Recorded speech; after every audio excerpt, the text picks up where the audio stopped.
So going into the last week of August, let's see what to expect on gold. So looking at the daily time frame, you can see that price is pushing to the upside. We took out all this liquidity over here. Now, since the swing structure is bearish, this would mean that we have pulled into the EQ of the level. We had the pullback, and now if price mitigate this daily supply, we could have a reaction from here.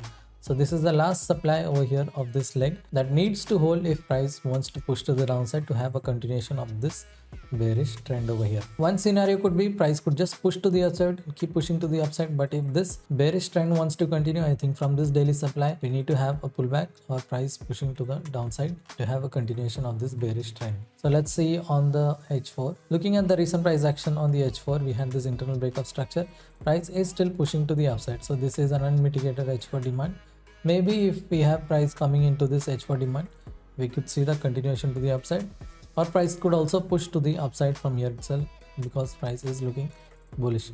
So from here I would be cautious looking for longs because we are coming into the major zone, and from here we could see a start of pullback, maybe a pullback into this daily demand, or even price coming into this EQ of this range, and if it wants to continue to the upside, it will push to the upside from here, and if price wants to continue to the downside, we can expect that as well. So right now, looking at the recent price action, I feel like if price wants to push to the upside, it might have one more push into this daily supply, and from here we can expect the pullback. So let's see on the H1. So looking at the recent price action on H1, we had the breakout structure over here. Price is pushing to the upside.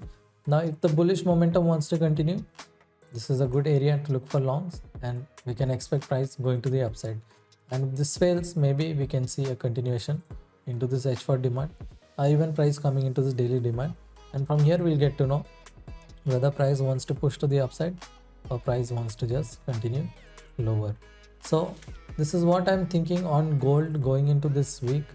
Gold is looking bullish and it could just still keep continuing to the upside, but I will be cautious looking for longs from this daily supply area because it's a major area and we could have a reaction.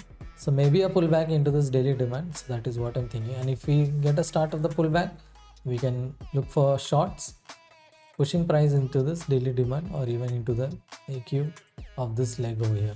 So going into this week on gold, I would be cautious looking for longs because we are coming into the major supply area. So on gold, this is what I'm thinking for the coming week.